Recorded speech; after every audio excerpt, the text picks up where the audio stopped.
My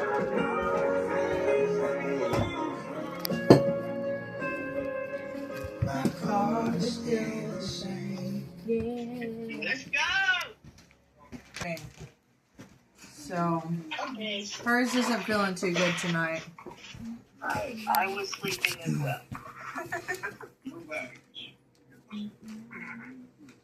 Oh, here. All right, Nina, you started out.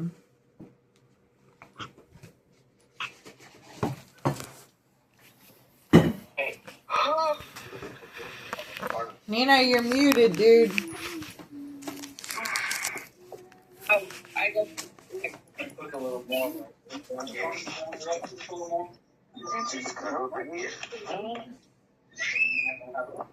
Yeah, I'm not gonna have any. Proverbs of Solomon, which the men of King king of Judah, conquered. Hey.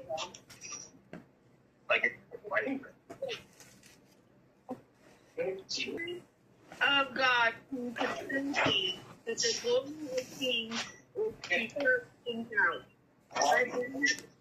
Can't really hear you. For the heart of kings is unsearchable. Take away the dross from the silver, and the smith as material for a vessel.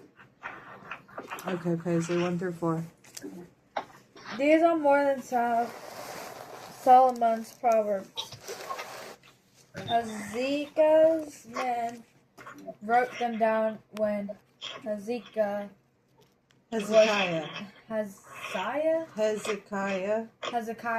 was king of Judah. God hides things because he is great, but great kings can explain things. You never know all thoughts of a king. They go above the sky and deep below the earth. If you remove dirt from silver, a worker can use it to make beautiful things. Take away the wicked from before the king, and his throne will be established in righteousness. Do not exalt yourself in the presence of the king, and do not stand in the place of the great. For it is better that he say to you, "Come up here," than that you should be put lower in the presence of the prince, whom your eyes have seen. Do not go hastily to court, for what will you do in the end when your neighbor has put you to shame? Okay, Pace. 5 to 8. In the same way, you should keep wicked people away from the king. Then he will rule in a right way. When you stand in front of the king, do not be proud. Do not stand there. The importance of people stand. Then it will be good if the king says to you, "Come and sit here near me." That would be better than if he sends you away while his officers watch. If you see something bad happen, do not quickly go tell a judge. Your neighbor may show that you are wrong. Then you will be ashamed. You will not know what to do. To 12. Debate thy cause with thy neighbor himself, and discover not a secret to another, lest he that heareth it put thee to shame, and thine infamy turn not away. A word fitly spoken is like apples of gold and pictures of silver. As an earring of gold and an ornament of fine gold, so is a wise reprover upon an obedient ear. All right, Pace. To 12.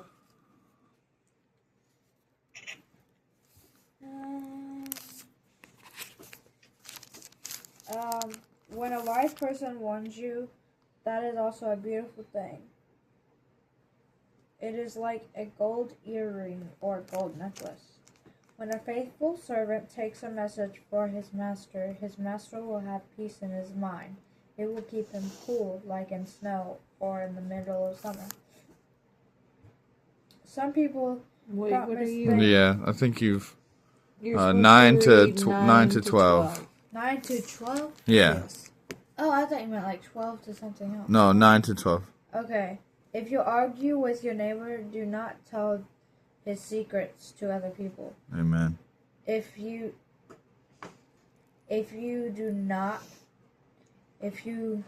do that, everyone will know about it. When you be ashamed for your whole life. Be a wise word that you speak at the right time is a beautiful thing. It is like a gold apple on a silver plate. When a wise person warns you, that is also a beautiful thing. It is like a gold earring or a gold necklace. My bad for going too far. All right, Cody. Yep. Like the cold of snow in the time of harvest is a faithful messenger to those who send him. He refreshes the soul of his masters.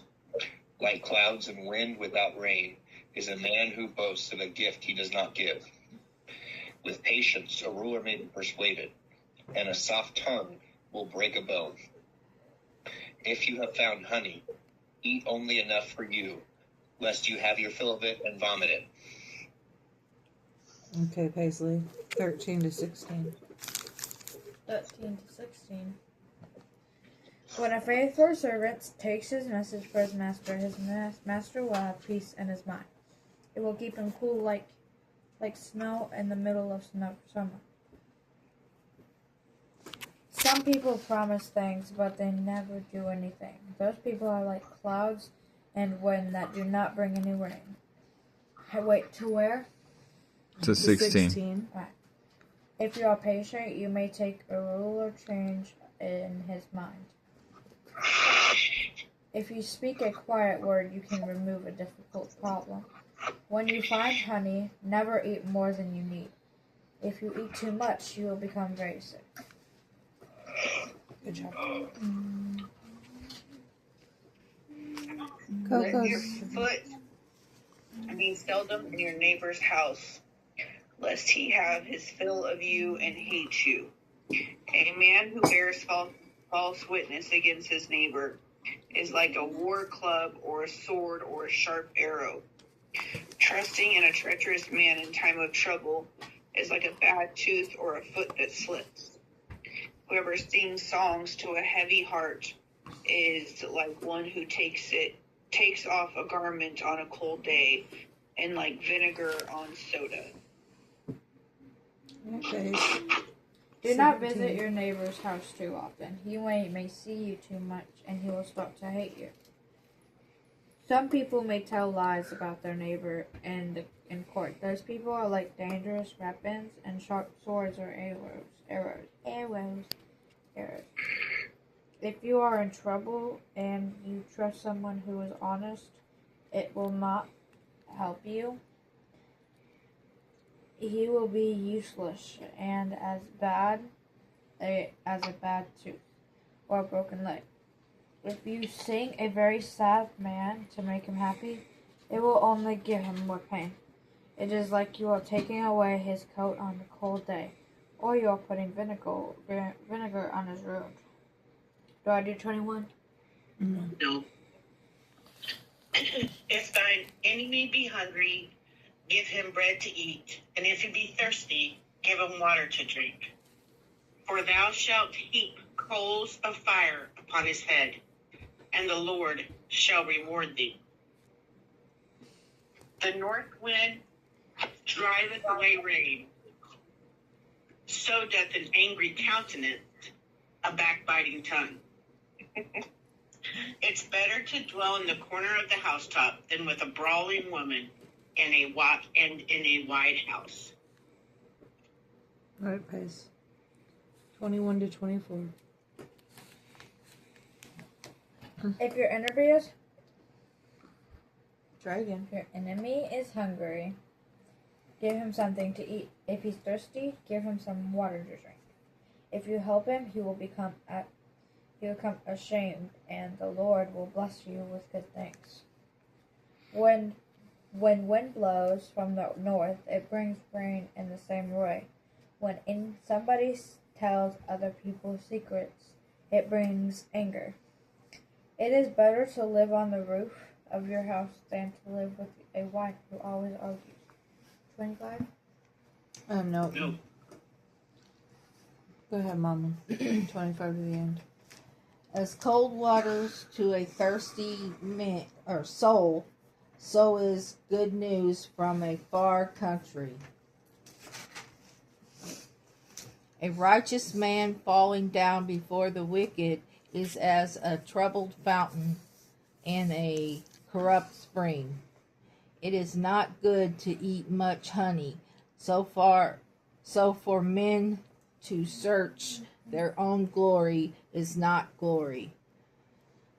He that hath no rule over his own spirit is like the city that is broken down and without walls. If you put dirt in a well, wait, do I point out? You do all of it. Yeah. If you receive good news from a faraway country, it is like cool water when you are tired and thirsty. If you put dirt on a well, it is water. Water becomes bad, and it is the same with a righteous person who agrees to do wicked things. It is bad for you to eat too much honey. If you always want people to praise you, it is also bad for you. Somebody who cannot control his anger is in danger. He is like a city that no longer has a strong wall around it. That's good. Beautiful. Amen. Good job, Paisley. Good job, guys. Y'all read so good. Okay. You want me to pull them up? Yeah, I'm trying to pull up these questions. Get off of Facebook. I'm not on it. Why should we avoid spreading news about our arguments?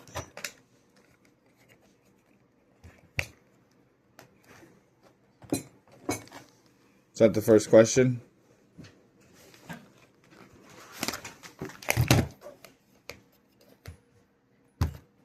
Okay. If you have an argument with your neighbor, don't tell other people what he or she said. Why should we avoid spreading news about our arguments? Was that the question? Yeah. Proverbs 25:9. If you have an argument with your neighbor, don't tell other people what was said. Why should we avoid spreading news about our arguments? I think because it shares the resentment that you have with the other person and doesn't give them a chance to build their own narrative. Kind of fogs up the whole situation by not allowing it to be taken care of by the people involved, and rather bringing in more people to just make it more of a thing than it needs to be. Yeah, like when you're angry, you're spewing out stuff to that other person, to the person that's, you're not mad. So then that person hears that anger and they're probably going to be mad at that person. Well, when you get done being angry, oh, okay, well then now I like you again. Okay, well that person still is mad at that person. If they don't have that, goody-goody feeling anymore. Yeah. Like you do.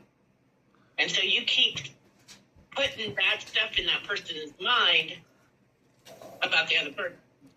And I think it takes you away from being able to face the actual problem.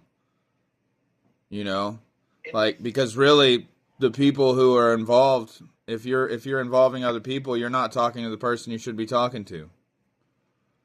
The one you're having the argument with. Yeah, I think that's important. Anybody else have anything on that? Coco, you muted. Nina, you muted. Cody said he agreed with Gavin and what he was saying. I like it.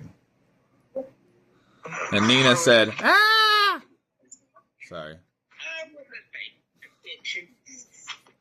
Okay. You're all right, though. We still love you.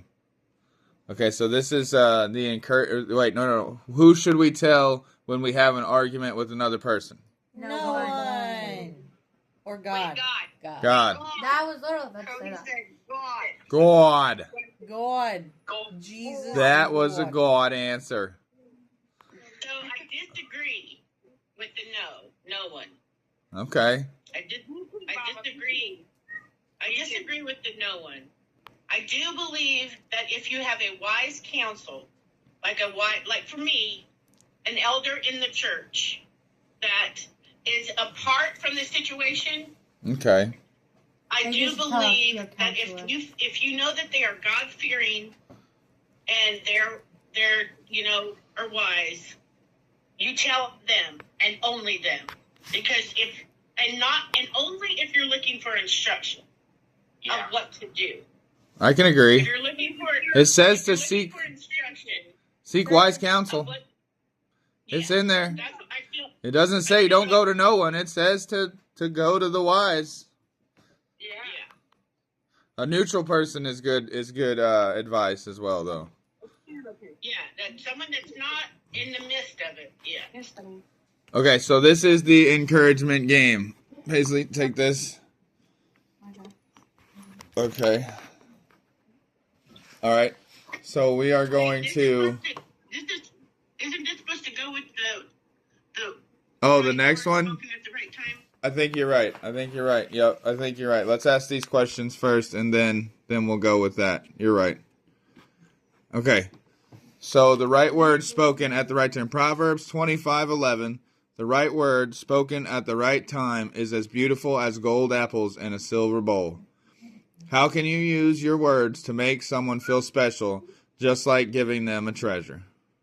Oh, give some butterflies in their belly. What? How can you use your words? By being kind, Yeah. by giving, Doing by something for noticing somebody. people's efforts. Going out of your way to make them smile. Amen. By just Knowing appreciating them people. enough. Yeah, knowing them enough.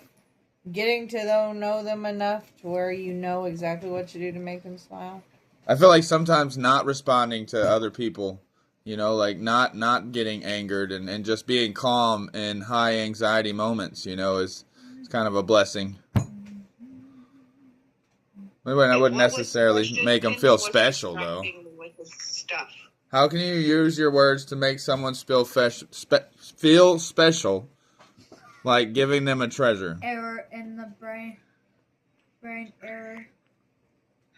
Can you use your words to make somebody feel special? Come on, you know this one. You can do a word amazing person for you.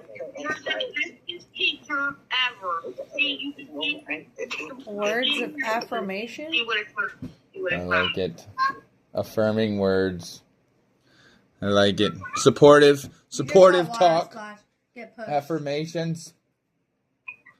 Or you can be like, you can tell your mom, you're the best mom ever, okay? Just make them smile, I like it. See? So that's why this next game goes right along with what we're saying. It's called the encouragement game.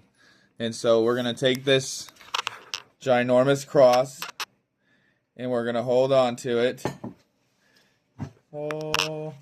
And we're going to pass it across the table, and you're going to the person to your right at first, you're going to give some affirming words, some encouraging words, some nice, thoughtful words, and then we're going to pass it back to the left. And that way you get to talk to the person to your right and to your left. So, like... Yes. No. I'm not going to say it right now, but... Okay. Now you say... You're doing really good, Mom. Okay. Perfect. Thank you, Paisley. At what? At what? At your job. At her job at work? Yeah. Okay. Awesome. Okay. So Paisley says her mama does a great job at work. She does. You are the smartest guy I've ever met in my entire life. Oh my gosh. That's so thoughtful.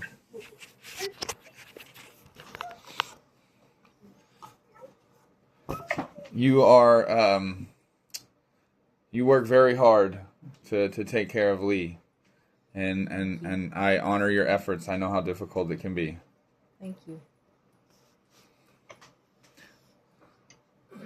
So now I think actually it goes back this way. So now you gotta go to the other person. No, Grandma's got to give Paisley a compliment. Oh, okay. Or an affirmation. And then it goes back though.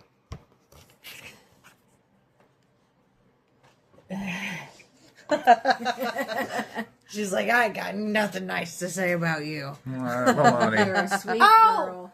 Oh, She's I was joking. supposed to do it. you do here in a minute. She goes first. You're a sweet girl. You're very helpful. And I'm proud of you. I'm proud of you.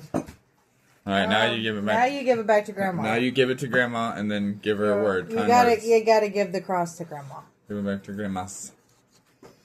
You are a very kind person, very understanding, and very loving. I think I already said that. Perfect.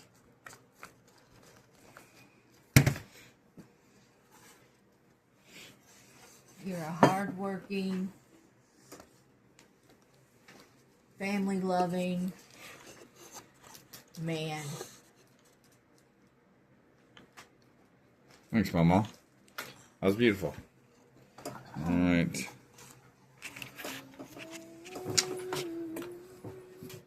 Oh, man. You are. You had to think for a minute. Well, I want to word it right. You are extremely caring about your family, and I wish you thought that you were as beautiful as I think you are. Aww.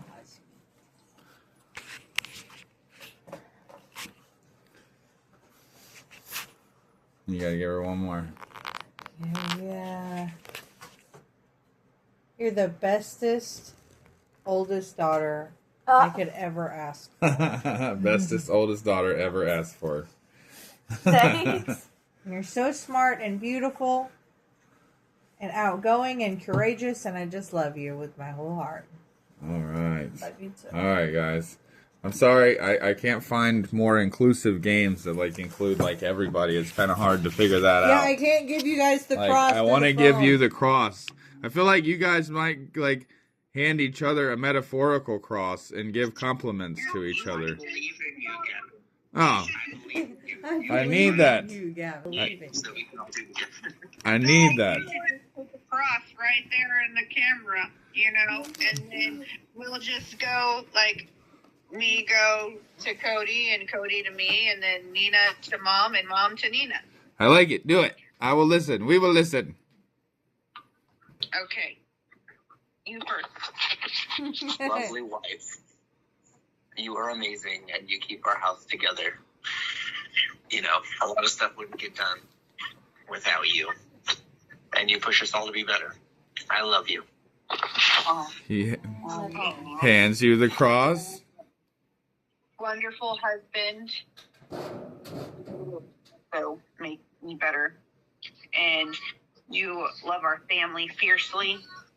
And also you wait on me hand and foot. And then if I say, I'll go do it. No, never. I must do it for you. And so now, instead of being an independent woman, I'm a pretty princess. Pretty princess. Is that what you said? Beautiful. She passes the cross.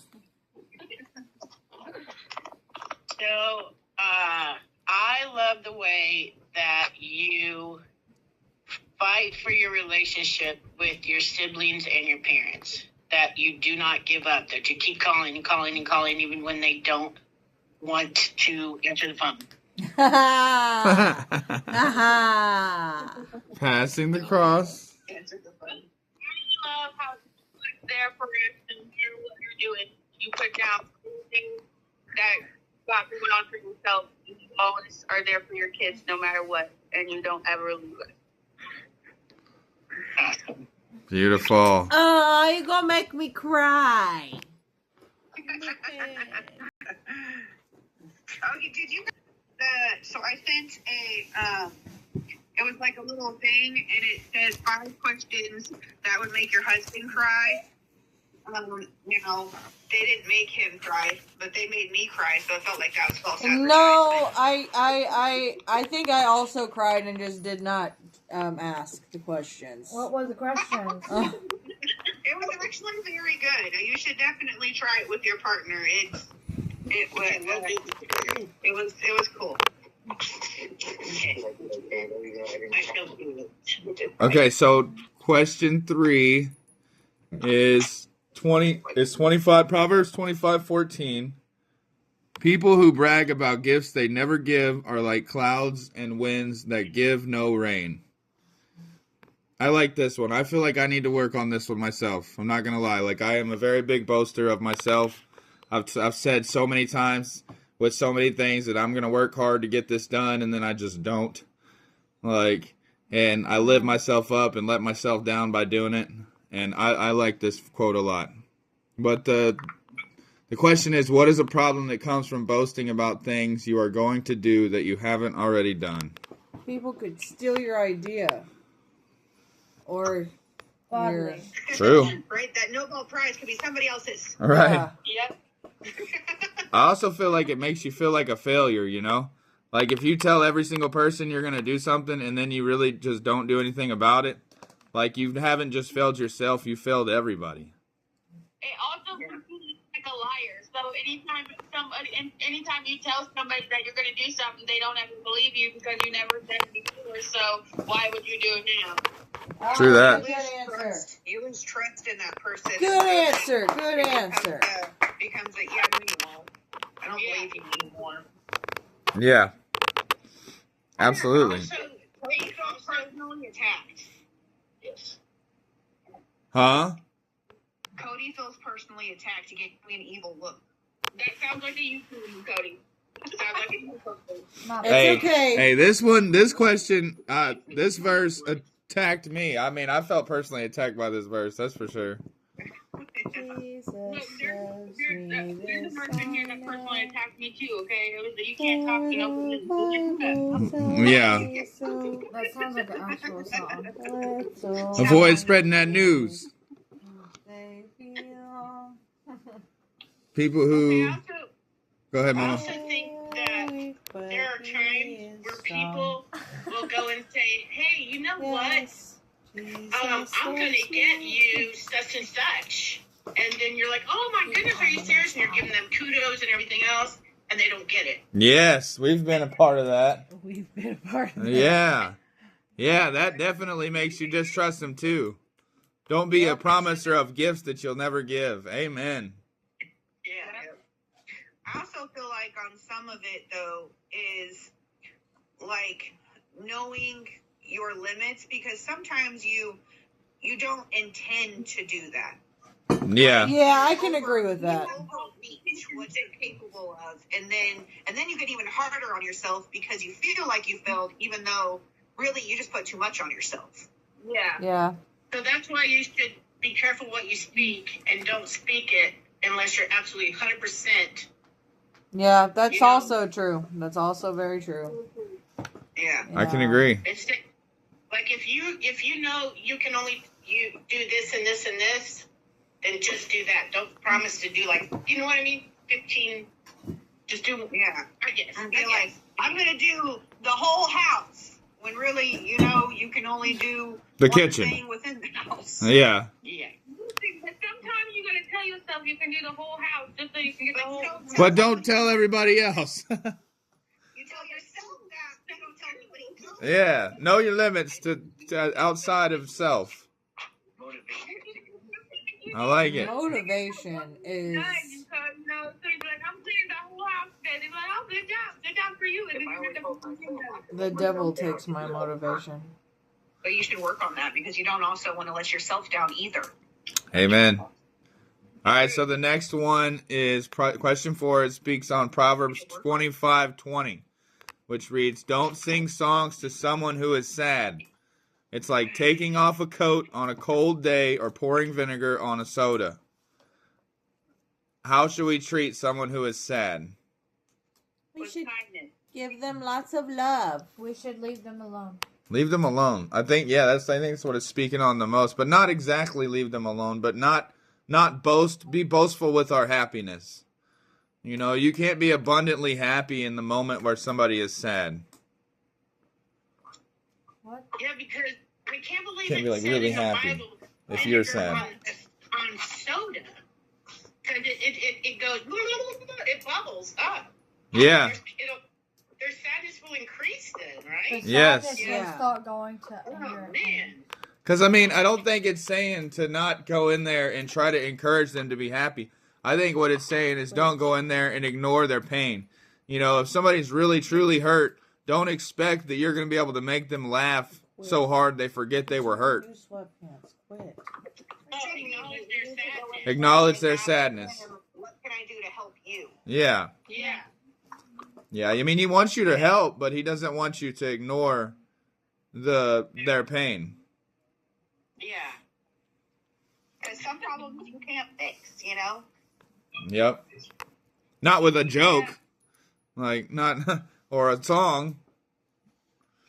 I had a buddy one time, he went in with a guitar, and this